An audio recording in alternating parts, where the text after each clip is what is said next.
पवित्र श्रीमद् भागवत गीता, पवित्र चारों वेद, पवित्र कुरान शरीफ, पवित्र बाइबल, पवित्र गुरु ग्रंथ साहिब, पवित्र कबीर साहिब की वाणी में छुपे हुए गूढ़ रहस्य अर्थात तत्व को जानने के लिए कृपया अवश्य सुनिए जगत गुरु तत्वदर्शी संत रामपाल जी महाराज के मंगल प्रवचन। पुण्यात्मा, इस दास के वचन आपको सारे उठ पटांग से लगेंगे एक बार तो, लेकिन धैर्य से सुनते रहना। प्रमाण देखोगे गदगद हो जाओगे, दांतों तो उंगली दबाओगे कि बैठा बैठा दिया हमारे आचार्य और शंकराचार्यों ने सारा गलत ज्ञान सुना के। कख भी नहीं पता इन आचार्यों शंकराचार्यों, हमारे हिंदू धर्म के गुरुओं को आज तक, ऋषि में ऋषियों को सतयुग से लेकर आज तक इनको कख भी पता नहीं वेदों और गीता का। अब आपको दिखाते हैं श्रीमद् भगवत गीता, इसके अध्याय नंबर 2 का, अध्याय नंबर 2 श्रीमद् भगवत गीता श्लोक नंबर 12। न तो ऐसा ही है कि मैं किसी काल में नहीं था, अथवा तू नहीं था, अथवा ये राजा लोग नहीं थे, और न ऐसा ही है कि इससे आगे हम सब नहीं रहेंगे। आगे देखो, ये देखिएगा, ये है गीता अध्याय नंबर 4 और श्लोक नंबर ये 5 है। यहां से इसका अनुवाद इन्होंने यहां किया है। हे परंतम अर्जुन, मेरे और तेरे बहुत से जन्म हो चुके हैं, उन सबको तू नहीं जानता, मैं जानता हूं। फिर यहां 9वें में क्या कहा कि ये 9वां श्लोक है 4थे अध्याय का। हे अर्जुन, मेरे जन्म और कर्म दिव्य अर्थात अलौकिक है। अब यहां क्या बताया है, अध्याय नंबर 2 के श्लोक नंबर 17 में कहा कि अर्जुन, नाश रहित तो उसको जान जिससे संपूर्ण जगत व्याप्त है। इस अविनाशी का विनाश करने में कोई भी समर्थ नहीं है। यानी गीता ज्ञान दाता से अन्य है कोई जो वास्तव में अविनाशी है। गीता जी अध्याय नंबर 15 के श्लोक नंबर 1 से 4 और 16-17 में इन 3 प्रभुओं की जानकारी, 3 पुरुषों की। अब पहले आपको अध्याय नंबर 10 का श्लोक नंबर 2 दिखाते हैं। ये देखिएगा, अध्याय नंबर 10 श्रीमद् भगवद गीता अध्याय 10 और श्लोक 2 में मेरी उत्पत्ति को,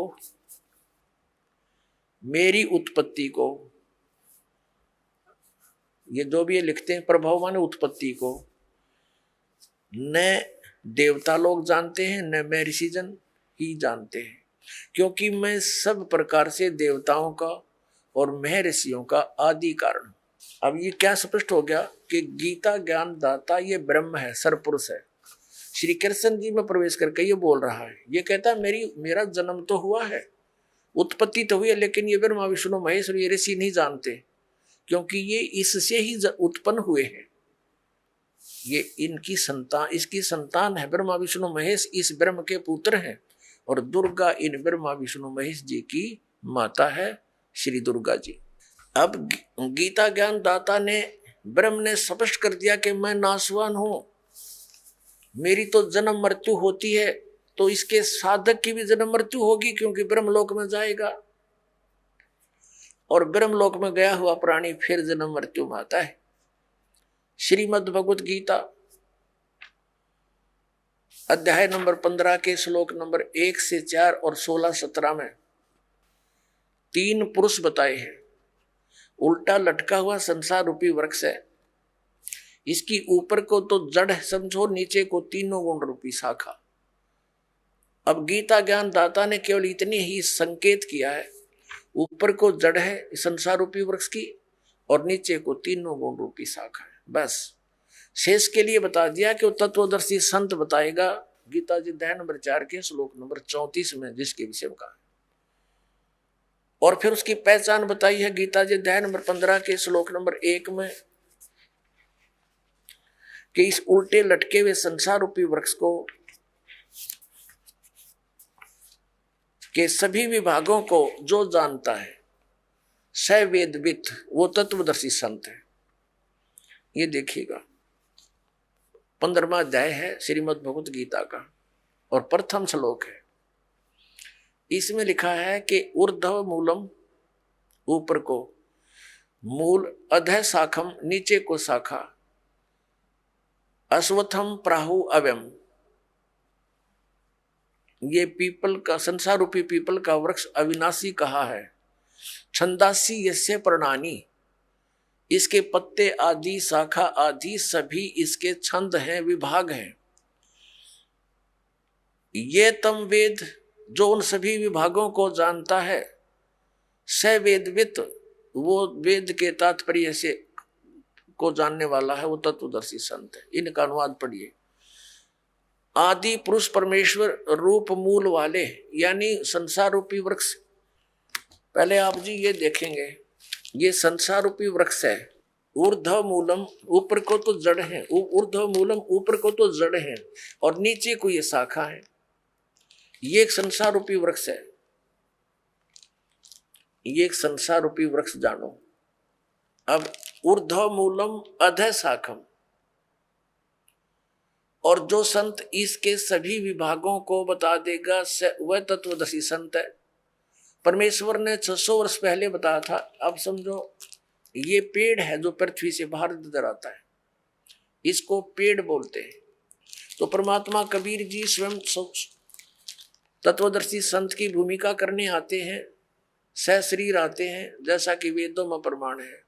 वो अपना ज्ञान उपदेश करते हैं। कबीर अक्षर पुरुष एक पेड़ है, निरंजन यानी सरपुरुष हुआ की डार, और तीनों देवा शाखा हैं, ये पात रूप संसार, और जड़े गुप्त हैं, वो प्रोक्ष है। ये देखिएगा। अब यहाँ क्या बताया, अक्षर पुरुष एक पेड़ है। ये तो समझो अक्षर पुरुष तना तो इस संसार रूपी वृक्ष का, इससे मोटी डार निकलती है, उनमें से एक मोटी डार ये सरपुरुष है, ये अक्षर पुरुष है। इसको परब्रह्म भी बोलते हैं। ये अक्षर पुरुष है इतना, और इससे ये डार निकली मोटी, ये सरपुरुष, ये ब्रह्म समझो, सरपुरुष ब्रह्म ज्योति निरंजन। और इसके ये 3 पुत्र हैं, रजगुण ब्रह्मा जी, सतगुण विष्णु जी, तमगुण शिव जी, और पात रूप संसार। अब ये गुप्त है, ये परमात्मा स्वयं है। अब हम पढ़ेंगे श्रीमद् भगवत गीता अध्याय नंबर 15 के श्लोक नंबर 1 से 4 और 16, 17। इनमें कंसेप्ट क्लियर होगा। देखिएगा, ये 15वां अध्याय, ये आपने पढ़ लिया। प्रथम मंत्र, प्रथम श्लोक, ऊर्ध्व मूलम, जड़ तो ऊपर को, नीचे न शाखा। ये संसार रूपी पीपल का वृक्ष, अविनाशी वृक्ष समझो। छंदासी यस्य पर्णानि, यानी जड़े, शाखा, पत्ते आदि इसके विभाग हैं। और ये तम वेद, जो उसको जानता है, स वेदवित, आदि पुरुष परमेश्वर मूल वाले। इन्होंने अधः शाखा का अर्थ गलत किया है, ब्रह्मा रूप मुख्य शाखा कर दिया। नहीं, ये देखो दूसरे श्लोक में 2 बार अधः शब्द है, इसका यहां अर्थ किया इन्होंने। अधः माने नीचे, अधः माने नीचे, स्पष्ट है। अधः माने नीचे, अधः माने नीचे। तो यहां भी अधः ही लिखना था, ये इनको ज्ञान नहीं था, इसलिए विचलित हो जाते थे। ऊर्ध्व मूलम अधः शाखम, ऊपर ने जड़ और नीचे को शाखा वाला। यह संसार रूपी पीपल के वृक्ष को अविनाशी कहते हैं। वेद जिसके पत्ते कहे गए हैं, उस संसार वृक्ष को जो पुरुष, जो व्यक्ति मूल सही तत्व से जानता है, जड़ से लेकर सभी भागों को तत्व से जानता है, सही जानता है, स वेदवित, वह वेद के तात्पर्य को जानने वाला है, अर्थात वो तत्वदर्शी संत है। जिसके विषय में चौथे अध्याय के 34वें श्लोक में कहा है कि तत्वदर्शी संत के पास जाकर परमात्म तत्व के ज्ञान को समझ, उसके बाद जो वो कहे उस तरह करने से फिर वो प्राणी कभी लौट कर संसार में नहीं आते, उनकी जन्म मृत्यु सदा के लिए समाप्त हो जाती है। 15वें अध्याय के 1 से लेकर 4 तक का ये सारांश है। आगे क्या बताया है कि ये शाखा कौन है, रजगुण ब्रह्मा, सतगुण विष्णु, तमगुण शिव जी। देखिए ये 15वां अध्याय हम पढ़ रहे हैं। हमने एक श्लोक क्लियर कर लिया। अब दूसरा, इसमें लिखा है कि उस संसार वृक्ष की तीनों गुण रूप, तीनों गुण रूप ये शाखा,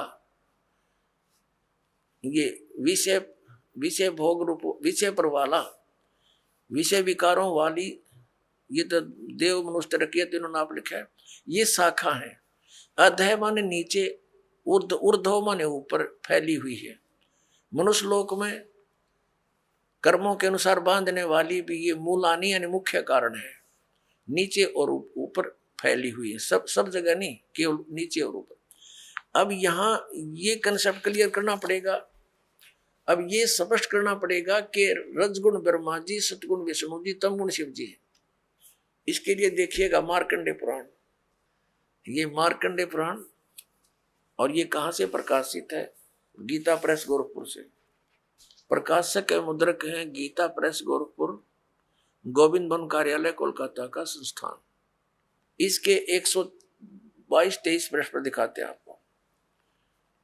ये देखिएगा, ये संक्षिप्त मार्कंडेय पुराण पृष्ठ 122 से हम प्रारंभ करेंगे। यहां लिखा है कि मार्कंडेय जी बोले, मार्कंडेय जी ज्ञान दे रहे हैं। अब हम 123 पर आ जाते हैं। 123 पर यहां आ गया, रजोगुण प्रधान ब्रह्मा, तमोगुण प्रधान रुद्र और सत्व प्रधान विश्व पालक विष्णु है। यही 3 देवता है और यही 3 गुण है। अपने आत्माओं, ये हमारे धर्म गुरु आचार्य शंकराचार्य मंडलेश्वर,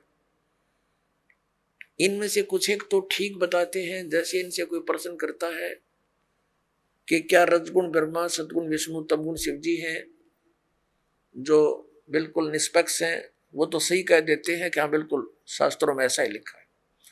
और जो चतुरता दिखाते हैं, अपनी अज्ञानता का प्रतीक देते हैं, वो कहते हैं नहीं, ब्रह्मा विष्णु महेश कोई जड़ थोड़े ही है, और गुण तो जड़ है, लेकिन ये गुणी है, गुण नहीं है, गुणातीत है। बता अकल है इनमें। जैसे मिर्च है और मिर्च का गुण है मुंह जलाना। अब कोई नो कहे क्या मिर्च जो है मुंह जलाती है? वो कहे नहीं नहीं, मिर्च मुंह थोड़ा जलाती है, वो तो गुणी है, वो गुणों से रहित है। और मिर्च में गुण तो वही है, मुंह फूकने वाला। तो ऐसे ही ये चतुरता दिखाते हैं, क्योंकि इनका उद्देश्य ही जनता को भ्रमित करके अपना उल्लू सीधा रखना है। इनको जनता से कोई लेना देना नहीं, ऐसे व्यक्तियों को। लेकिन कुछ अच्छे भी हैं जो सच्चाई भी बताते हैं कि शास्त्रों में ऐसा ही लिखा है, और शास्त्र आपके रूबरू और कराते हैं। ये देखिएगा श्रीमद् देवी भागवत हिंदी टीका सहित भाग 1, इसमें संस्कृत भी साथ में है। अथ देवी भागवतम सभाष टीकम सहमात्यम। अब खेमरा श्री कृष्ण दास प्रकाशन मुंबई, खेमरा श्री कृष्ण दास प्रकाशन मुंबई। अब इसके तीसरे स्कंद पर हम आगे हैं। अथ श्रीमद् देवी भागवते भाषा टीका युक्ते तृतीय स्कंद प्रारंभते। इसके तीसरे स्कंद के 11वें पृष्ठ पर हम पढ़ेंगे। ये 11वां पृष्ठ है, ये 5वां अध्याय है, इसका 8वां श्लोक है। भगवान शंकर अपनी माता दुर्गा से कह रहे, हे मातर, हे माता, यदि हमारे ऊपर सदा आप दया युक्त हो तो हमको तमोगुण में किस प्रकार प्रदान किया है? ब्रह्मा रजोगुण और हरि सतोगुण युक्त किए हैं। फिर संस्कृत देखो, ये संस्कृत भी पढ़ेंगे हम, क्योंकि अब हम शिक्षित हैं। यदि दया धर्मना न सदा अंबिके कथम अहम विहित, क्यों मैं रच दिया, क्यों बना दिया? तमोगुण, मुझे तमोगुण क्यों बना दिया? कमल जय, कमल से उत्पन्न होने वाले ब्रह्मा को रजोगुण संभव, क्यों रजोगुण उत्पन्न कर दिया? सुवित सुविहित है किमो सतोगुण हरि, और विष्णु जी को आपने सतोगुण क्यों बना दिया? इति सिद्धम रजगुण ब्रह्मा सतगुण विष्णु तमगुण शिव जी। तो परमात्मा कबीर देव जी ने, परमेश्वर ने स्वयं आकर यथार्थ ज्ञान दिया कि अक्षर पुरुष एक पेड़ है और सरपुरुष यानी निरंजन वा की डार और तीनों देवा रजगुण ब्रह्मा सदगुण विष्णु तमगुण शिव जी, तीनों देवा शाखा है, ये पात रूप संसार है। अब हम इस पवित्र गीता अध्याय नंबर 15 के श्लोक 1 से 4 और 16-17 को पढ़ेंगे। अब आसानी से समझ में आ जाएगा, कंसेप्ट क्लियर हो गया। तीनों गुण रजगुण ब्रह्मा है, सदगुण विष्णु तमगुण शिव जी। अब देखिए गीता अध्याय नंबर 15 का और श्लोक नंबर हम 2 पढ़ रहे हैं। उस संसार रूपी वृक्ष की तीनों गुण रूप रजगुण ब्रह्मा सतगुण विष्णु तमगुण शिव जी, ये विषय पर वाला शाखा। अब संस्कृत भी साथ पढ़ेंगे हम। ये तीनों शाखाएं हैं, विषय भोग तरह का दी शाखाएं, नीचे और ऊपर। अब नीचे और ऊपर कैसे? जैसे ये श्रीमद् भगवत गीता का ज्ञान पृथ्वी लोक पर बोला जा रहा था, नीचे पाताल लोक पर, ऊपर स्वर्ग लोक पर। इन 3 लोकों पर ही इन ब्रह्मा जी विष्णु जी और शिव जी का आधिपत्य है। यहां तक इनकी एक एक विभागीय मंत्री समझो, ये इन 3 लोकों पर, ऊपर स्वर्ग में नीचे पाताल तक इसकी इनकी रेंज है, इनकी जो है ना प्रभुता है, इनकी सीमा है सर्वत्र। ये देखिए नीचे और ऊपर, सर्वत्र नहीं, ऊपर फैली हुई है मनुष्य लोक में, और कर्मों के अनुसार बांधने वाली भी यही मुख्य कारण है। नीचे और ऊपर ये व्याप्त है। अब तीसरे में क्या बताया है कि इस संसार वृक्ष का गीता ज्ञान दाता ब्रह्म है, श्री कृष्ण जी में बोल रहा प्रवेश करके। और ये क्या बताता है कि संसार रूपी वृक्ष की जो मैं जानकारी इस अध्यात्म ज्ञान में दे रहा हूं गीता जी के डिस्कशन में, तेरी मेरी चर्चा में मैं कंप्लीट नहीं बता पाऊंगा, क्योंकि मुझे इसका पूर्ण ज्ञान नहीं है। देखना अध्याय नंबर 15 का श्लोक 3 पढ़ रहे हैं। इस संसार वृक्ष का स्वरूप, संसार वृक्ष का स्वरूप जैसा कहा है वैसा यहां विचार काल में तेरे मेरी चर्चा में गीता जी के डिस्कशन में नहीं पाया जाता। यानी मैं नहीं जानता इस पूरे संसार के आदि और अंत को, संसार रूपी वृक्ष के यानी सब ब्रह्मांडों के बारे में नहीं कंप्लीट जानता, क्योंकि न तो इसका आदि और न अंत, और तथा न इसकी अच्छी प्रकार से स्थिति है। इसलिए इस सुविरुद्ध मूलम यानी जड़ जो है वो परमात्मा है, वो अविनाशी है, उसका लोक भी अविनाशी है। अति दृढ़ मूल वाले यानी इस अविनाशी मूल वाले संसार रूपी पीपल के वृक्ष को दृढ़ माने दृढ़, असंग शस्त्रेण का अर्थ इन्होंने कर दिया वैराग रूप शस्त्र द्वारा नहीं, तत्व ज्ञान रूपी शस्त्र द्वारा काट कर यानी अच्छी तरह समझ कर। अब चौथे में क्या कहा है, 15वें अध्याय का 4था श्लोक। उसके पश्चात उस परम पद रूप परमेश्वर को भली भांति खोजना चाहिए, जिसमें गए हुए पुरुष फिर लौटकर संसार में नहीं आते, और जिस परमेश्वर से इस पुरातन संसार रूपी वृक्ष की प्रवृत्ति विस्तार को प्राप्त हुई है, उसी आदि पुरुष नारायण यानी परम अक्षर ब्रह्म की शरण में मैं हूं। इस प्रकार दृढ़ निश्चय करके उस परमेश्वर का ही मनन और निधि ध्यान करना चाहिए। अब इसमें क्या स्पष्ट हो गया कि गीता ज्ञान दाता कहता है कि मैं कंप्लीट नॉलेज नहीं रखता, और तत्वदर्शी संतों के पास जाकर उनको समझ, उसके पश्चात परमेश्वर के उस परम पद की खोज करनी चाहिए, जहां जाने के बाद साधक लौट कर फिर कभी संसार में नहीं आते, यानी उनका पूर्ण मोक्ष होता। गीता ज्ञान दाता अपनी स्थिति स्पष्ट करते हुए गीता अध्याय नंबर 2 के श्लोक 12 में, गीता जी अध्याय नंबर 4 के श्लोक 5 और 9 में, गीता अध्याय नंबर 10 के श्लोक नंबर 2 में स्पष्ट करता है कि अर्जुन तेरे और मेरे बहुत जन्म हो चुके हैं, तो नहीं जानता मैं जानता। इससे सिद्ध है कि ये तो नासवान है, स्पष्ट हुआ। और ये भी स्पष्ट हुआ कि ब्रह्म है जो गीता जी बोल रहा, श्री कृष्ण जी में इसका ओम नाम है। ओम नाम के जाप से ब्रह्मलोक प्राप्ति होती है। ब्रह्मलोक में गए हुए प्राणी भी जन्म मृत्यु में ही रहते हैं। तो ये ब्रह्म की साधना से भी मोक्ष प्राप्त नहीं हो सकता, वो स्थान प्राप्त नहीं हो सकता जहां जाने के बाद साधक कभी लौटकर संसार में नहीं आते। वो कौन है? वो परम अक्षर ब्रह्म की साधना करने से। जैसे गीता जी अध्याय नंबर 4 के श्लोक नंबर 25 से लेकर 30 तक गीता ज्ञानदाता ने कहा है, कोई तो देवताओं की पूजा करता है, कोई केवल तीक्ष्ण व्रत रखता है, जैसे इन अहिंसावादी व्रत रखता है, जैसे मुंह पर पट्टी बांध कर नंगे पैरों घूमना, और कुछ स्वाध्याय ही करते हैं, जैसे गीता जी का नित्य पाठ कर लेना, वेदों का अध्ययन करते रहना। कोई प्राणायाम करता है, कोई केवल हवन यज्ञ ही करते हैं, और सभी अपनी साधनाओं को पापनाशक जानते हैं।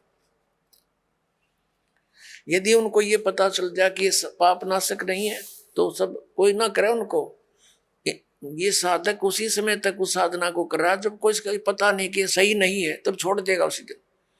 तो इसके लिए बताया कि चौथे अध्याय के 32वें श्लोक में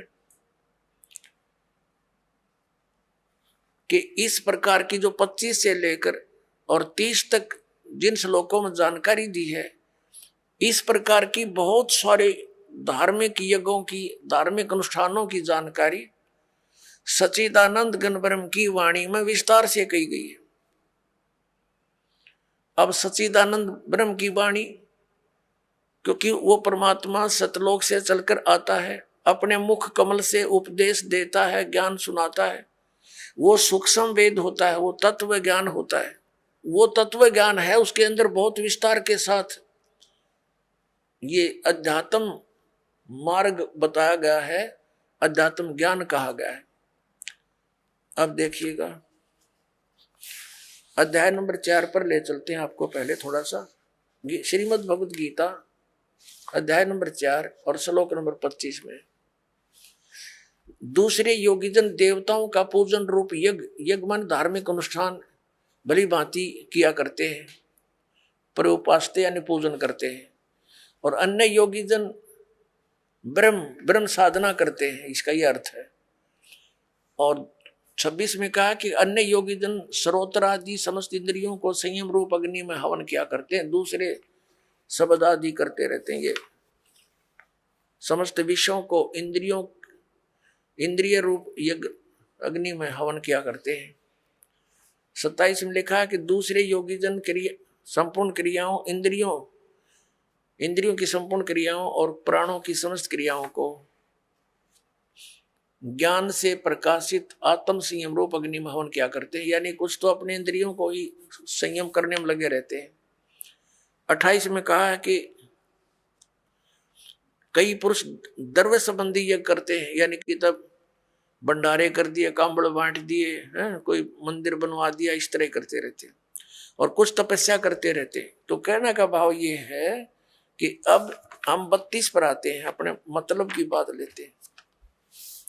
ये गीता अध्याय नंबर 4 के श्लोक नंबर 32 में क्या कहा है? इसमें क्या है कि एवं बहुविधा यज्ञा वितता ब्रह्मणे मुखे, ये ब्रह्मणे शब्द लिखा है, यह इन्होंने अनुवाद गलत कर दिया। कर्मजान विदितान सर्वान एवं ज्ञातवा विमोक्ष से, इस प्रकार और भी बहुत तरह के यज्ञ माने धार्मिक अनुष्ठान ब्रह्मणे मुखे, इन्होंने वेद की वाणी में कर दिया, ये गलत कर दिया। यहां देखिएगा अध्याय नंबर 17 के और श्लोक नंबर 23 में यही ब्रह्मणे शब्द है इसके अंदर। श्रीमद् भगवद गीता अध्याय नंबर 17 का श्रीमद् भगवद गीता और श्लोक नंबर 23 में ओम तत्सत इति निर्देश है ब्रह्मणे तिर्विद समर्थ है ब्राह्मणा तेन वेदा च यज्ञा च विहिता पुरा। इसका अनुवाद इन्होंने क्या कि ओम तत् तत् सत सत, ओम तत्सत ऐसे ही है। 3 प्रकार का ब्रह्मणे माने सच्चिदानंद घन ब्रह्म का नाम कहा है। ब्रह्मणे का अर्थ सच्चिदानंद घन ब्रह्म समझो। अब यहां आ जाते हम फिर गीता जी के 4थे अध्याय के, हम फिर 32वें श्लोक में आते हैं। 32वें श्लोक में अब ये ब्रह्म ने जो मुख्य लिखा है इन्होंने यहाँ गलत अनुवाद कर दिया। इस प्रकार बहुत तरह के यज्ञ सच्चिदानंद घन ब्रह्म की वाणी में विस्तार से कहे गए। ये तत्व ज्ञान है सच्चिदानंद घन ब्रह्म, यानी परम अक्षर ब्रह्म सतपुरुष कबीर साहब सतलोक से चल कर आते हैं और अच्छी आत्माओं को मिलते हैं, तत्व ज्ञान बताते हैं, फिर उनके द्वारा बोली गई कबीर वाणी लिपिबद्ध कर ली जाती है। तो उस कबीर वाणी में यानी सच्चिदानंद घन ब्रह्म की वाणी में जो उनके मुख कमल से बोली गई है उसमें वो ज्ञान तत्व सब धार्मिक अनुष्ठानों की जानकारी पूर्ण रूप से विस्तार से कही गई है। वो तत्व ज्ञान है, उसको जानने के बाद फिर सभी कर्मों से मोक्ष प्राप्त हो जाता है। उस फिर चौथे अध्याय के 34वें श्लोक में कहा है, देखिएगा ये देखना, चौथे अध्याय का 32वां श्लोक कंप्लीट पढ़ते हैं, अब समझ में आएगा। इस प्रकार और भी बहुत तरह के यज्ञ माने धार्मिक अनुष्ठानों की जानकारी, ये सच्चिदानंद घन ब्रह्म की वाणी पढ़ना, इसको ये गलत लिखा, ब्रह्म माने वेद नहीं हो सकता, ब्रह्म न माने सच्चिदानंद घन ब्रह्म की वाणी यानी परम अक्षर ब्रह्म की वाणी, इसको तत्व ज्ञान भी कहते हैं। मैं विस्तार से कहे गए हैं उन सब को तू कर्म जान, यानी नाम उठत नाम बैठत नाम सोत जाग बे, काम करते करते दैनिक कर्म करते करते उनका उसमें साधना होती है। कर्म जान शारीरिक मन इंद्रिय और शारीरिक क्रियाओं द्वारा संपन्न होने वाले हैं, वो उसमें लिखा वो काम करते करते क्रियाएं करते हैं, कर्म योग के द्वारा संपन्न होते हैं वो सब क्रियाएं। इस प्रकार तत्व से जानकर उनके अनुष्ठान द्वारा तो कर्म बंधन से सर्वथा मुक्त हो जाएगा। अपने आत्माओं चौथे अध्याय के 34वें श्लोक में बताया वो तत्व ज्ञान को, ये चौथे अध्याय का श्रीमद् भगवत गीता ये 34वां श्लोक है। उस ज्ञान को जो सच्चिदानंद घन ब्रह्म ने यानी परमेश्वर ने स्वयं आकर जो ज्ञान दिया सुख संवेद, वो तत्व ज्ञान वो उसकी वाणी में लिखा होता है। और वो तत्व ज्ञान केवल वो संत ही जानते हैं जो उससे परिचित है। तत्व ज्ञान और तत्वदर्शी संत गीता ज्ञान से अन्य ज्ञान रखता है। यदि तत्व ज्ञान की जानकारी ब्रह्म को होती तो एक अध्याय और लिख देता, उसको ये ज्ञान नहीं था। अब यहां देखो, अब 34 में कहा, गीता अध्याय नंबर 4 के श्लोक नंबर 34 में कहा कि उस ज्ञान को जो सच्चिदानंद घन ब्रह्म की वाणी में विस्तार से कहा गया है, तो तत्वदर्शी संतों के पास ज्ञानियों के पास जाकर समझ, उनको भली भांति दंडवत प्रणाम करने से और उनकी सेवा करने से, कपट छोड़कर सरलता पूर्वक प्रसन्न करने से वे परमात्म तत्व को भली भांति जानने वाले ज्ञानी महात्मा तुझे तत्व ज्ञान का उपदेश करेंगे। अपने आत्माओं ये दास अब कहाँ लाना चाहता है आप जी को? गीता जी अध्याय नंबर 8 के श्लोक नंबर 1 में अर्जुन ने पूछा कि आप जी ने जो 7वें अध्याय के 29वें श्लोक में बताया है कि तत्ब्रह्म को जानकर और सारे धातुओं से परिचित, सब कर्मों से परिचित व्यक्ति केवल जरा और मरण से छूटने का प्रयत्न करता। जरा माने वृद्ध अवस्था और मरण माने मृत्यु। तो 8वें अध्याय के प्रथम मंत्र में पूछा वो किम तत्ब्रह्म, ये देखिएगा, ये है श्रीमद् भगवत गीता अध्याय नंबर 7 और श्लोक नंबर 29, ये 29।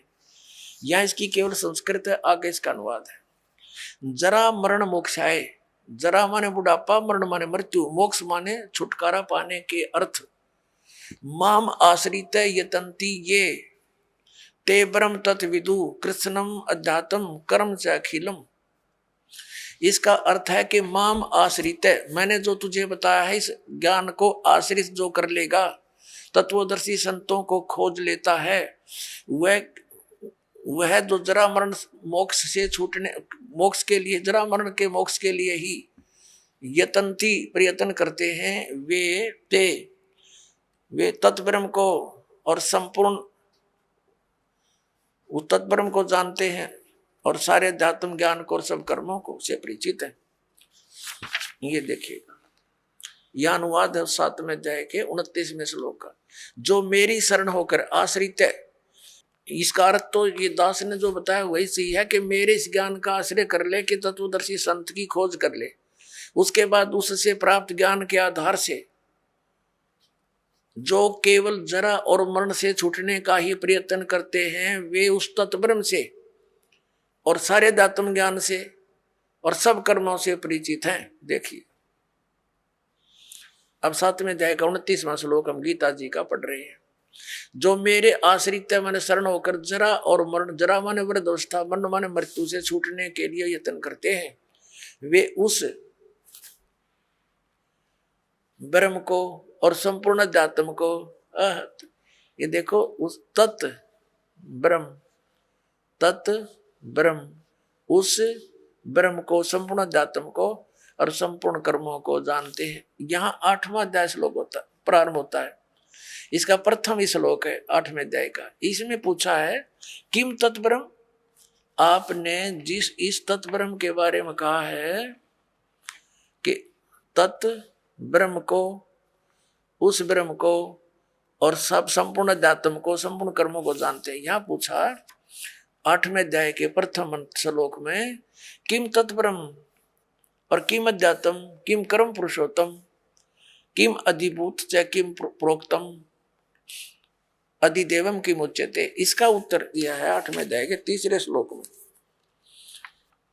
ये 8वें अध्याय का ये 3 श्लोक है।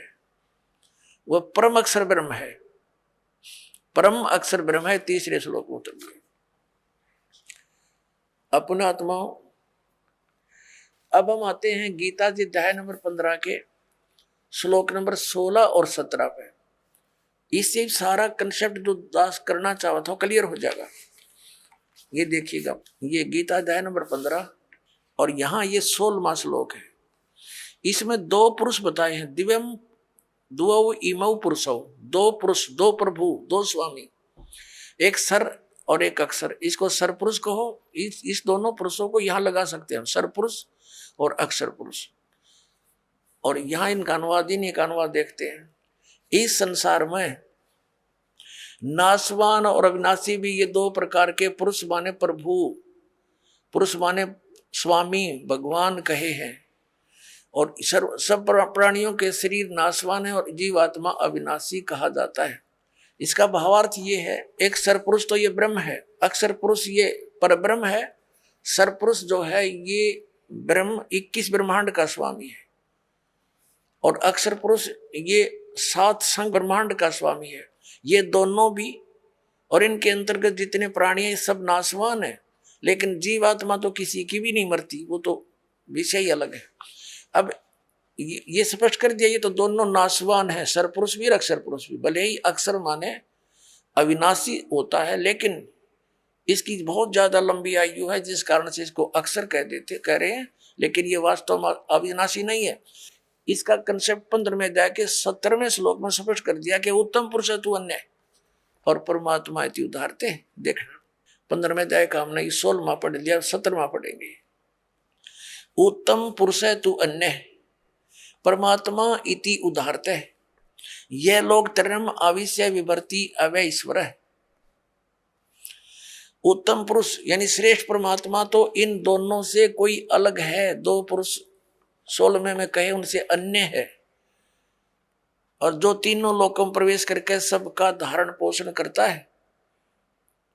अविनाशी परमेश्वर परमात्मा इस प्रकार कहा गया है। अपने आत्मा, अभी आपने उल्टा लटका हुआ संसार रूपी वृक्ष देखा, ये देखिएगा, ये उल्टा लटका हुआ संसार रूपी वृक्ष है, और इसके ऊपर न जड़ नीचे को 3 गुण रूपी शाखा है। तो जड़ से ही पूरे वृक्ष को आहार मिलता है, तीनों लोकों में प्रवेश करके सबका धारण पोषण ये मूल रूपी परमात्मा परम अक्षर ब्रह्म ही सब संसार का धारण पोषण करता है। ये संसार रूपी वृक्ष है। संसार रूपी वृक्ष की जो मूल है परम अक्षर ब्रह्म, ये देखो श्रीमद् भगवत गीता अध्याय नंबर हम 15 का और श्लोक नंबर हम ये 17वां पढ़ रहे हैं।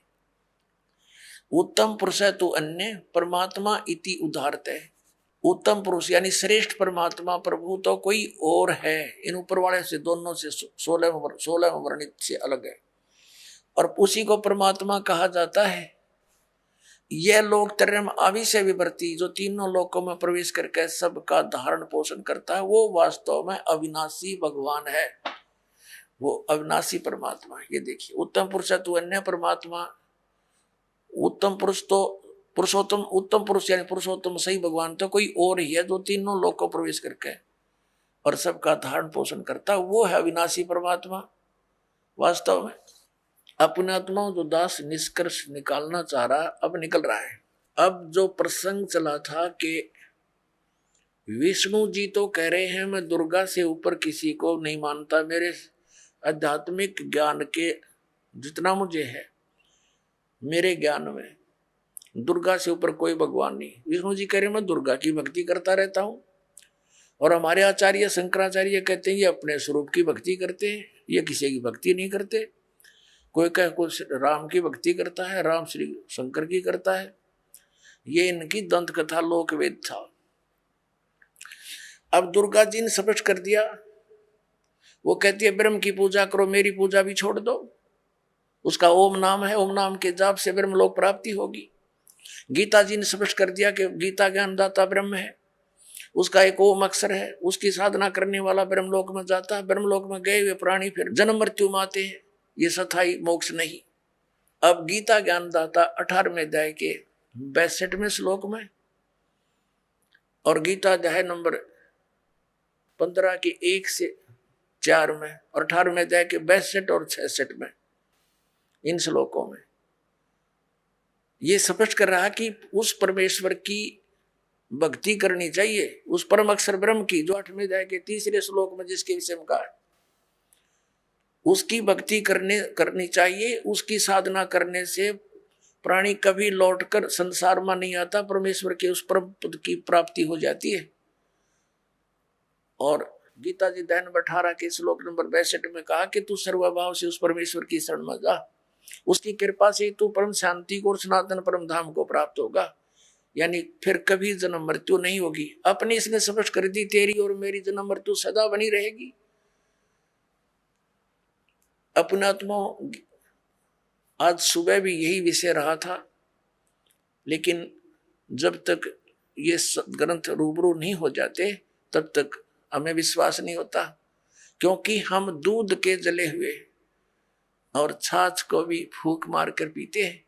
तो दास चाहता कि आपको इतना दृढ़ कर दूं कि आप सदग्रंथों को देखकर बिल्कुल पक्के हो जाओ और फिर त्याग दोगे उन नकली गुरुओं, आचार्यों और शंकराचार्यों को, और अपना कल्याण कराओगे।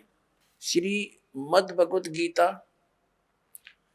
अध्याय नंबर 8 के श्लोक नंबर 3 में स्पष्ट हो गया कि वो परम अक्षर ब्रह्म है।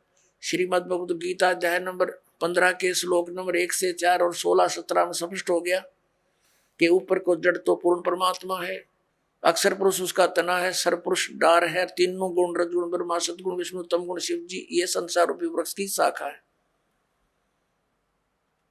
और ये भी स्पष्ट हो गया कि सबका धारण पोषण करने वाला और वास्तव में अविनाशी परमात्मा परम अक्षर पुरुष है, परम अक्षर ब्रह्म है। अब गीता अध्याय नंबर 8 के श्लोक नंबर 5 में और 7 में गीता ज्ञानदाता अपनी साधना के लिए कहता मेरी भक्ति कर। उसके लिए मंत्र इसने बता दिया 8वें अध्याय के 13वें श्लोक में कि मेरा एक ओम अक्षर है, नथिंग एल्स, और मेरी भक्ति करनी है तो ओम अक्षर है तो मुझे प्राप्त होगा, लेकिन युद्ध करना पड़ेगा। और परम अक्षर ब्रह्म की शरण में जाना है, उसकी भक्ति करनी है, तो उसका मंत्र बता दिया 17वें अध्याय के 23वें श्लोक में, ओम तत्सत इति निर्देश है ब्रह्मण त्रिविध समर्थ है। ब्रह्मण माने उस परम अक्षर ब्रह्म के पाने की, उसकी भक्ति का केवल ओम तत्सत इन 3 मंत्र के जाप का सिमरण करने का, 3 प्रकार से सिमरण करने का आदेश है, निर्देश। निर्देश माने फाइनल फैसला, नथिंग एल्स। तो उसकी साधना करने से तो वो 8वें अध्याय के 8, 9, 10 श्लोक में कहा कि उसकी भक्ति करेगा तो उस परमात्मा को, परम अक्षर ब्रह्म को प्राप्त होगा। जब उसकी साधना करने से वहां प्राणी चला जाता, जहां जाने के बाद फिर लौटकर संसार में नहीं आते। और ये हमारे अज्ञानी आचार्य शंकराचार्य, तत्व ज्ञानहीन प्राणी, मंडलेश्वर, ये कहते हैं हमारे धर्मगुरु कि श्री कृष्ण जी अपने बारे में कह रहे, हर इसमें कंसेप्ट क्लियर कर रखा है। दो परमात्मा नारे नारे, तीन बोले हैं, तीन बताए हैं, लेकिन दो का ही अधिक रोल है, क्योंकि हम सरपुरुष के लोक में रहते हैं और परम अक्षर ब्रह्म के लोक में हमने जाना है। उसकी साधना है, लेकिन बीच में एक थोड़ा सा इंटरफेरेंस है इसकी अक्षर पुरुष के, इसके साथ संग ब्रह्मंडों से हमने पार कर होना है। उसके लिए इसका ये ओम तो ये सीधा ही मंत्र है ब्रह्म का, तत् ये सांकेतिक है अक्षर पुरुष का, और सत भी सांकेतिक है परम अक्षर पुरुष परम अक्षर ब्रह्म का। तो इन तीन मंत्रों के साधना से हम यहाँ से पूर्ण मोक्ष प्राप्त करके उस लोक में चले जाएंगे, जहां जाने के बाद साधक फिर कभी लौट कर नहीं आता।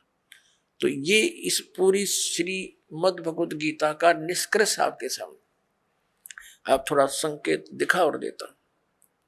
देखिएगा, गीता अध्याय नंबर 8 का हमने यहां तक पढ़ लिया था कि वह परम अक्षर ब्रह्म है। ये तीसरे श्लोक में वह परम अक्षर ब्रह्म है जो गीता ज्ञान दाता से अन्य है। और यहां गीता ज्ञान दाता कहता है 8वें अध्याय के और ये 5वें श्लोक में कि जो पुरुष अंत काल में मुझे ही स्मरण करता हुआ शरीर त्याग कर जाता है, वह साक्षात मेरे रूप को प्राप्त होता है। साक्षात रूप नहीं, मद भावम याति, मेरे वाले भाव में को प्राप्त होता है, इसमें कोई संशय नहीं। अब 7वें श्लोक में क्या कहा 8वें अध्याय के में, 8वें अध्याय के गीता जी और 7वें में क्या कहा कि इसलिए अर्जुन तू सब समय में मेरा स्मरण कर और युद्ध भी कर। युद्ध तो करना पड़ेगा, मेरी शरण में रहेगा तो, और मुझ में अर्पण किए हुए मन बुद्धि से युक्त होकर निसंदेह मुझे ही प्राप्त होगा। अब 8वें में गीता अध्याय नंबर 8 का श्लोक नंबर 8 हम पढ़ रहे हैं। हे पार्थ, परमेश्वर के यह नियम है, परमेश्वर के अभ्यास योग युक्तेन, उस 3 मंत्र के जाप का अभ्यास करने वाला, दूसरी ओर न जाने वाले चित्त से निरंतर चिंतन करता हुआ मनुष्य परम दिव्यम पुरुष याति, उस परम अक्षर ब्रह्म को प्राप्त होता है। परम प्रकाश रूप दिव्य पुरुष को अर्थात परमेश्वर को ही प्राप्त होता है, जो गीता ज्ञान दाता से अन्य है। ये अब 9वें में यह कंसेप्ट भी क्लियर किया है कव्यम। अब यहाँ इसको नहीं छेड़ेंगे, हम स्पष्ट यही पढ़ेंगे। जो पुरुष सर्वज्ञ अनादि सबके नियंता यानी सबका मालिक, सूक्ष्म से अति सूक्ष्म सबका धारण पोषण करने वाला, अचिंत रूप, सूर्य के सदृश नित्य चेतन प्रकाश रूप यानी सूर्य की तरह तेजों में शरीर युक्त साकार, स्पष्ट है इसमें, अविद्या से अति प्रे सच्चिदानंद घन परमेश्वर का स्मरण करता है, उस परम अक्षर ब्रह्म का स्मरण करता है। अब 9वां आपने पढ़ दिया, 8वें अध्याय का, अब 10वां पढ़ते हैं। वह भक्ति युक्त पुरुष यानी 3 मंत्र के जाप करने वाला, जिसमें एक ओम है, 2 तत् और सत सांकेतिक है। वह भक्ति युक्त पुरुष अंत काल में योग बल से, योग माने साधना, भक्ति की शक्ति से भ्रकुटी के मध्य में प्राणों को अच्छी प्रकार स्थापित करके फिर निश्चल मन से स्मरण करता हुआ उस दिव्य रूप परम पुरुष परमात्मा को ही प्राप्त होता है। यानी गीता ज्ञान दाता से अन्य है वो परम अक्षर ब्रह्म, उसकी साधना करने वाला उसको प्राप्त होता है। और ये अज्ञानी आचार्य और ये शंकराचार्य हमारे धर्म गुरु कहते हैं श्री कृष्ण जी अपने विषय में कह रहे हैं और कोई परमात्मा नहीं, और कोई नहीं है। इन्होंने आज 5500 वर्ष हो गए श्रीमद् भगवत गीता और पुराणों को और वेदों को लिपिबद्ध हुए, इन्हें कख नहीं पता इसके बारे में। आचार्य का अर्थ गुरु होता है और गुरु अध्यापक होता है, जो सिलेबस से पूरा परिचित हो, मास्टर हो। और जिसने कख नहीं पता वो काय का टीचर, काय का आचार्य। ये डबो दिया सारा देश, हिंदू समाज को इन्होंने भूत बनवा के फिर उनने की पूजा करवाते हैं, श्राद्ध निकलवा कर अपना पोषण करते हैं लोग। अपने आत्मा ये तो कंसेप्ट क्लियर हुआ कि श्रीमद् भगवत गीता अध्याय नंबर 18 के श्लोक नंबर 62 में और 66 में गीता ज्ञान दाता ब्रह्म है, सरपुरुष है, अपने से अन्य उस परम अक्षर ब्रह्म की शरण में जाने को कहता है। वो परम अक्षर ब्रह्म कौन है ये दास बताओगा। वो कबीर साहब है, वो काशी के अंदर धानक रूप में, जुल्हे रूप में आया था, जिसको एक कवि कह करके हमने उसका उनका इतिहास बंद कर रखा था। ये परम अक्षर ब्रह्म है। उन्होंने 600 वर्ष पहले वो ज्ञान दिया था जो आज हमारे सदग्रंथों में विद्यमान है। और ये हमारे आचार्य और शंकराचार्य श्री शंकर देव श्री विष्णु जी को अजन्मा, अजरो अमर, इनके कोई माता पिता नहीं बताते। और पुराणों के अंदर इनके इतिहास में लिखा कि इनके माता पिता हैं, इनकी जन्म मृत्यु होती है। आइए अब हम उन श्रद्धालुओं के अनुभव जानते हैं जो जगत गुरु तत्वदर्शी संत रामपाल जी महाराज जी से दीक्षा प्राप्त कर चुके हैं तथा उनके द्वारा बताए गए भक्ति मार्ग पर चल रहे हैं। सर नमस्कार। नमस्कार जी। सर क्या नाम है आप? मेरा नाम अनूप रावत है। अनूप जी कहाँ से आए हैं आप? मैं सल्ट अल्मोड़ा उत्तराखंड से आया हूँ जी। सर संत रामपाल जी महाराज से कब जुड़े आप? संत रामपाल जी महाराज जी से दास ने 2004 में दीक्षा ली थी। सर संत रामपाल जी महाराज से नाम दीक्षा लेने से पहले आप क्या भक्ति साधना करते थे?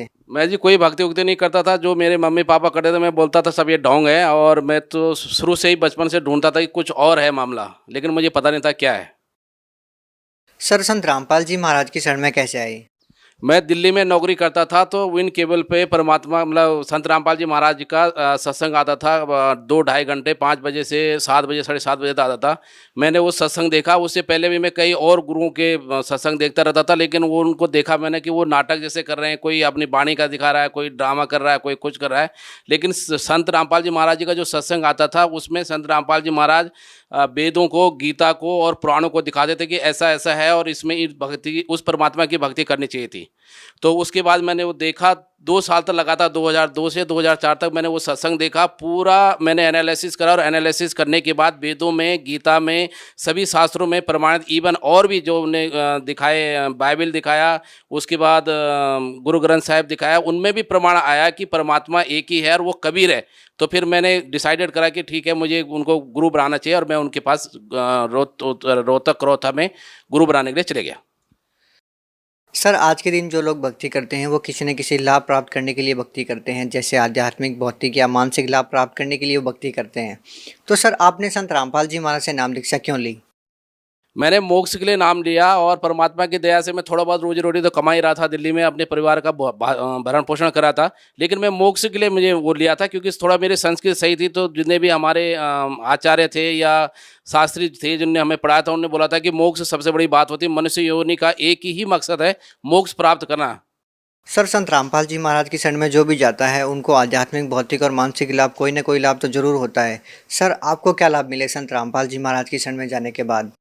परमात्मा स्वरूप हमारे गुरुजी संत रामपाल जी महाराज जी से मुझे बहुत से लाभ हुए। सबसे पहले 2004 में जब मैंने मालिक से नाम उपदेश लिया तो मेरी गवर्नमेंट जॉब लगी। मैं स्वास्थ्य विभाग में उत्तराखंड में फार्मासिस्ट की पोस्ट पे आ गया, जबकि 13 साल से मैं ऐसे ही लटक रहा था। उसके बाद यहाँ पे नौकरी लगने के बाद परमात्मा की दया से परमात्मा ने मेरे को हल्द्वानी जैसी जगह में एक प्लॉट भी खरीदवाया। प्लॉट खरीदवाने के बाद मैंने उसमें आज 200 गज में अपना बहुत अच्छा परमात्मा ने मेरे को एक कोठी दे रखी है। ये मेरे को लाभ है। उसके बाद शारीरिक लाभ, मेरे को बहुत खांसी होती थी हर हमेशा, जब भी मौसम चेंज होता था मेरे नाक से नाक बहती रहती थी। और उसके बाद परमात्मा ने धीरे धीरे वो करके मैं जैसे साधना करता रहा तो वो भी मेरा ठीक हो गया। और उसके अलावा मैं बहुत से दारू पीता था, इतना दारू पीता था कि मेरे को किसी भी चीज़ का कोई कॉकटेल ही नहीं होता था। 2-3 टाइप अलग अलग टाइप की ब्रांड मिलाने के बाद भी कॉकटेल नहीं होता था, तो वो भी नहीं पीता था, वो भी छूट गया मेरा। उसके बाद में बीड़ी सिगरेट पीने का तो चेन स्मोकर था। एक डॉक्टर ने मेरे को बोला था कि तुम्हें अपने दांत से या बीड़ी सिगरेट से, तो इसलिए मेरे को वो भी फ़ायदा रहा। उसके अलावा और भी कई आध्यात्मिक लाभ हुए, सांसारिक लाभ हुए और मानसिक लाभ हुए। मेरा मन आज की डेट में परमात्मा को संपूर्ण पाने के बाद बिल्कुल एकदम स्थिर हो गया है। सर जैसा कि देखा जाता है कि संत रामपाल जी महाराज से जो भी श्रद्धालु नाम दीक्षा लेता है उनको नशा मुक्त करने में संत रामपाल जी महाराज का विशेष योगदान होता है। सर जैसा कि आज के दिन सरकारें बड़ी बड़ी योजनाएं लागू करती है नशा मुक्त भारत बनाने के लिए, सर संत रामपाल जी महाराज ऐसी क्या दवाई देते हैं कि जो भी श्रद्धालु उनसे नाम दीक्षित होता है वो नशा छोड़ देता है? संत रामपाल जी महाराज जी हमें जो शास्त्र अनुकूल साधना बताते हैं, वो शास्त्र अनुकूल साधना से फायदा होता है। गीता में लिखा हुआ है कि भगवान बोलते हैं अर्जुन को, ये अर्जुन, तो यदि शास्त्र विधि पूजा करेगा तो तेरे को सब लाभ होगा, और जो व्यक्ति शास्त्र अनुकूल साधना नहीं करता है उसको कोई लाभ नहीं होता। तो परमात्मा हमको शास्त्र अनुकूल साधना बताते हैं, और उस शास्त्र अनुकूल साधना से जो लाभ इंसान चाहता है, हर आदमी बीड़ी खूब पीता है लेकिन बोलता है मैं छोड़ना चाहता हूँ, दारू खूब पीता है कहता है यार मैं छोड़ना चाहता हूँ, तो परमात्मा वो इच्छा उसकी उस शास्त्र अनुकूल साधना से, उन मंत्रों के सिमरन से वो पूरी हो जाती है। परमात्मा ऐसा कोई जादू टोना कुछ नहीं करते, कोई झाड़ फूक नहीं लगाते। परमात्मा एक्चुअल भक्ति बताते हैं जो वेदों में, गीता में और पुराणों में लिखी हुई है। सर, आपने अभी मंत्र सिमरन की बात कही। यदि आज के दिन देखा जाए तो हिंदुस्तान के लोगों की सोच ये हो गई है कि मंत्रों के जाप करने से किसी भी व्यक्ति का कैंसर जैसी बीमारी कैसे ठीक हो सकती है, एड्स जैसी बीमारी कैसे ठीक हो सकती है। तो ये क्या कारण है कि आज के दिन लोगों का भक्ति से विश्वास उठ गया है, लोगों का विश्वास साइंस की तरफ ज़्यादा हो गया है? परमात्मा बोलते हैं कि जैसे कबीरदास जी के लिए उसमें लिखा हुआ है, वेदों में लिखा हुआ है कि कबीर अंगारी ऐसी बम्बारी ऐसी रितधामा स्वरज्योति ऐसी, कि वो जो कबीर जो है वो अंगारी ऐसी माने पाप के पाप को भी काटने वाला है, बम्बारी ऐसी माने बंधनों के बंधन को भी छुड़ाने वाला है, और रितधाम वो रितधाम में रहता है। लेकिन मोस्टली जितने भी भक्ति करते हैं या समझते हैं वो सोचते हैं कि परमात्मा निराकार है और उससे उनको लाभ नहीं हो पा रहा। लेकिन यदि वो शास्त्र अनुकूल साधना करेंगे और एक्चुअल मार्ग पे चलेंगे, क्योंकि वो सही रास्ते पे है ही नहीं। यदि कोई बच्चा स्कूल न जाके कहीं दूसरी जगह जाएगा तो उसका रिजल्ट खराब ही होगा। तो इसलिए जो सही भक्ति करेगा और अपनी उन साधनाओं का, मंत्रों का जो सिमरन लिखा हुआ है वेद और गीता उनमें शास्त्रों में, तो तभी उसको फायदा होगा। अदरवाइज उसके अलावा फायदा नहीं होना है, क्योंकि साफ लिखा हुआ किताब में कि शास्त्र अनुकूल जो भक्ति नहीं करता उसको कोई लाभ नहीं होता, उसकी कोई मुक्ति नहीं है और उसको कोई फायदा होना नहीं। सर, एक बात ये भी जहन में आती है कि आज तक किसी भी संत ने शास्त्रों के अनुसार भक्ति बताई ही नहीं या लोगों को समझ में नहीं आई। ऐसा क्या है कि संत रामपाल जी महाराज ही केवल शास्त्रों के अनुसार भक्ति बताते हैं? इतने सारे धर्मगुरु हैं, लाखों की तादाद में उनके समर्थक भी हैं, वो क्यों नहीं शास्त्रों के अनुसार भक्ति बताते? जो और धर्मगुरु हैं इनको कुछ पता ही नहीं था। इनका जो भी पुराना लगा हुआ था, जैसे कि हम गांव में कोई भक्ति करते हैं जी, ठीक है मेरे दादा ने ऐसे बताया था, मेरे उनने ऐसा बताया था, हम तो इतने टाइम से कर रहे हैं, क्योंकि उनको खुद पता नहीं था तो वो अपने अनुयायी को क्या बताते हैं। वो तो महिमा के भूखे होने के कारण आज भी अपने अनुयायी को बरगला रहे हैं कि तुम किसी और गुरु के शरण में मत जाना, दूसरा गुरु नहीं बदलना चाहिए। जबकि परमात्मा की साफ सी वाणी है कि जब तक आपको सच्चा गुरु नहीं मिलता तब तक 10-5 गुरु करो आप। और जो व्यक्ति साधन, जैसे हम हिंदू धर्म में हैं तो जो गीता और 4 वेद और पुराण हमारे कहते हैं उसके अनुसार हमको भक्ति करनी चाहिए, क्योंकि आध्यात्म में हमारे लिए वो ही संविधान है। जैसे हिंदुस्तान में रहने के लिए हमारे लिए संविधान है, वैसे ही हमारे आध्यात्म में संविधान गीता और 4 वेद पुराण हैं। इसी तरह जो मुसलमान भाई है उनके लिए कुरान शरीफ, वो एक्चुअल में देखें कि कुरान शरीफ में किस चीज़ की साधना करनी है और वो भगवान कौन है। इसी तरह से बाइबल में साफ लिखा हुआ है कि परमात्मा सशरीर है और उसने 6 दिन में सृष्टि रची है और 7 दिन में तख्त पर जा बैठा। लेकिन उनको नहीं पता एक्चुअल में जो हमारे वेद हैं या जो गीता है, जो पुराण है, जो बाइबल है, पवित्र बाइबल है, पवित्र गुरु ग्रंथ साहिब है और पवित्र कुरान शरीफ है, उसमें जो गूढ़ रहस्य हैं उनको, जो ये धर्म के वो व्यक्ति हैं या जो धर्म के साधक हैं उनको पता नहीं है कि इसके अंदर एक्चुअल गूढ़ रहस्य कौन है और किस भगवान की पूजा का उसमें संकेत दिया गया है। सर, क्या इस प्रकार का भी आपके जो सत्संग समागम है, इस प्रकार की कोई व्यवस्था है कि कितने दिन में श्रद्धालु नाम दीक्षा लेने के बाद लाभ मिलना शुरू हो जाता है? जैसे कि कैंसर जैसी भयानक बीमारी कितने दिन में ठीक हो जाएगी, या फिर और भी जो बीमारी है वो कितने दिन में ठीक हो जाएगी? क्या इसकी कोई समय सीमा है? इसकी समय सीमा कुछ नहीं है। जैसे उसने नाम ले लिया परमात्मा से तो उसी टाइम से उसका स्टार्ट हो जाता है, लेकिन उसके अंदर दृढ़ विश्वास होना चाहिए। दृढ़ विश्वास को तब होगा कि जबकि परमात्मा, हमारी ज्ञान गंगा किताब है, साधना चैनल पर परमात्मा का सत्संग आता है, वो अपना देखे और देखने के बाद पूरी वो करे, छानबीन करे। अभी 84 लाख योनि का सौदा है, ये कोई लाख 2 लाख या 10 लाख 15 करोड़ का सौदा नहीं है। 84 लाख योनि का सौदा है, बहुत मुश्किल से मनुष्य जीवन मिलता है। वो देखे पूरा वेद में, पुराण में, कुरान में, जो हमारे ज्ञान गंगा किताब है उसको ले और पूरा एनालिसिस करके, जैसे इस दास ने 2 साल परमात्मा का पूरा सत्संग देखा, किताबें पढ़ी, अपनी गीता बाइबल से, पुराण से, कुरान इनसे मिलाया और मिलाने के बाद भक्ति में आया, तो उसको जब दृढ़ विश्वास हो जाएगा, जब वो साधना करेगा तो उसके अंदर शंका नहीं रहनी चाहिए। यदि उसके अंदर शंका नहीं है और तब वो संत रामपाल जी महाराज जी के बताए हुए शास्त्र अनुकूल साधना कराए तो उसको लाभ मिलना निश्चित है। सर, आप लोग क्यों प्रचार कर रहे हैं? आपका क्या स्वार्थ है? आप लोगों को क्यों समझा रहे हैं? ऐसा है कि ये हम काल के जाल में फंसे हुए हैं। गीता में परमात्मा ने सृष्टि रचना के बारे में बताया, हम काल के जाल में फंसे हैं। ये कभी हमें गधा, कभी कुत्ता, कभी घोड़ा, कभी सूअर बनाता है और कभी मनुष्य योनि देता है, वो परमात्मा की दया से। तो इसी तरह से हम अपने भाई उनको सब बताना चाहते हैं, क्योंकि हम सभी आत्माएं हैं और हम ये चाहते हैं कि सभी आत्माओं को यहाँ से कल्याण हो। जैसे हमको साधना, सही साधना मिल गई है, तो इसी तरह से हम उनको बताना चाहते हैं कि वो भी काल के जाल से, कल गधे, कुत्ते, सूअर और इससे बनने से बचें और मोक्ष को प्राप्त करें। जैसे गीता के अध्याय नंबर 18 के श्लोक नंबर 66 में लिखा है कि सर्वधर्मां परित्याज्य माम एकम शरणं व्रज अहम त्वा सर्वपापेभ्यः मोक्षामि मा शुच। तो उस मोक्ष को प्राप्त करने के लिए कि वहां चल जाएंगे, फिर जन्म मृत्यु नहीं होगा और फिर हम गधे, कुत्ते, घोड़े यहाँ संसार में नहीं बनेंगे। गीता में साफ लिखा हुआ है कि तू उस परमात्मा की भक्ति कर जिसके शरण में जाने के बाद कि फिर यहाँ मनुष्य योनि में नहीं आना पड़ेगा, क्योंकि साधन के अनुसार हिसाब से आप भक्ति करेंगे तो तब आपको लाभ होगा। जैसे और नकली जो गुरु हैं उनका आप, जैसे गीता के अध्याय नंबर 15 के श्लोक नंबर 1 में बताया हुआ है कि ऊर्ध्व मूलम अध शाखम वाला जो श्लोक है कि ऊपर को मूल वाला, नीचे को शाखा वाला, जो वृक्ष को जड़ से लेके पत्ते तक बता देगा, वो तत्वदर्शी संत है। सिर्फ उसी तत्वदर्शी संत की शरण में जाने से बोलते हैं कि तेरा ये मोक्ष कट सकता है, मोक्ष हो सकता है और रोग कट सकते हैं। सर, ये लोग कैसे डिसाइड करें कि कौन शास्त्र के अनुसार भक्ति बता रहा है और कौन शास्त्र के अनुसार भक्ति नहीं बता रहा?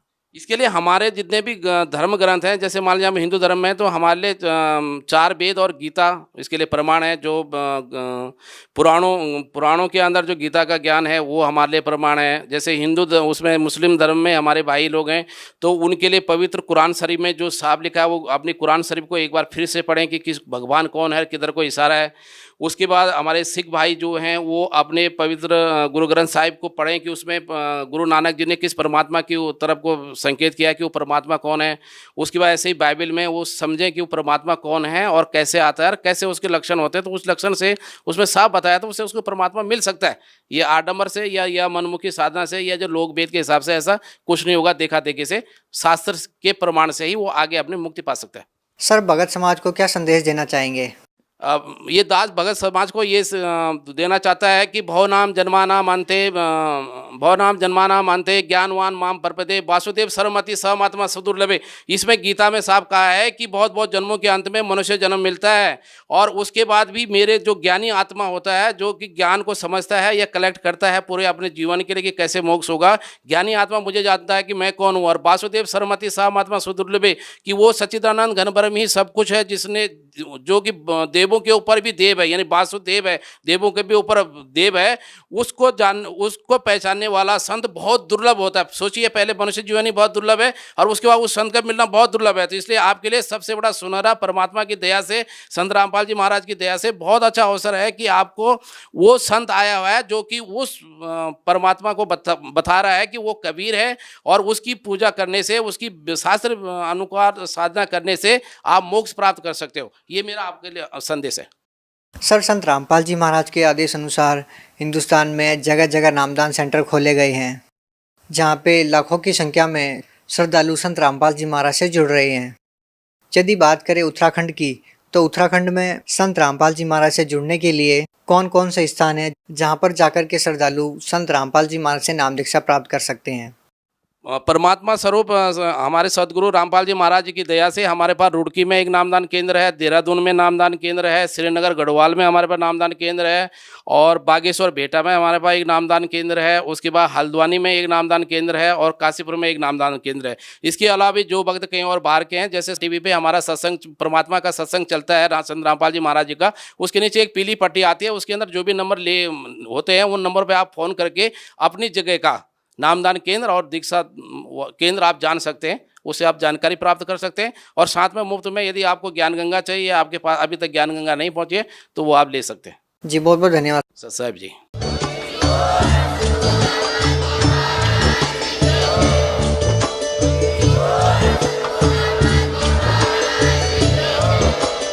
आप सुन रहे थे जगत गुरु तत्वदर्शी संत रामपाल जी महाराज जी के मंगल प्रवचन। अधिक जानकारी के लिए विजिट कीजिए हमारी वेबसाइट www.jagatgururampalji.org। संत रामपाल जी महाराज जी के शुभ आशीर्वाद से पूरे विश्व भर में 500 से भी ज्यादा नाम दीक्षा केंद्र हैं, जिन पर संत रामपाल जी महाराज जी द्वारा ऑनलाइन निशुल्क नाम दीक्षा दी जा रही है। अपने नजदीकी नाम दीक्षा केंद्र का पता करने के लिए संपर्क करें 8222 880541।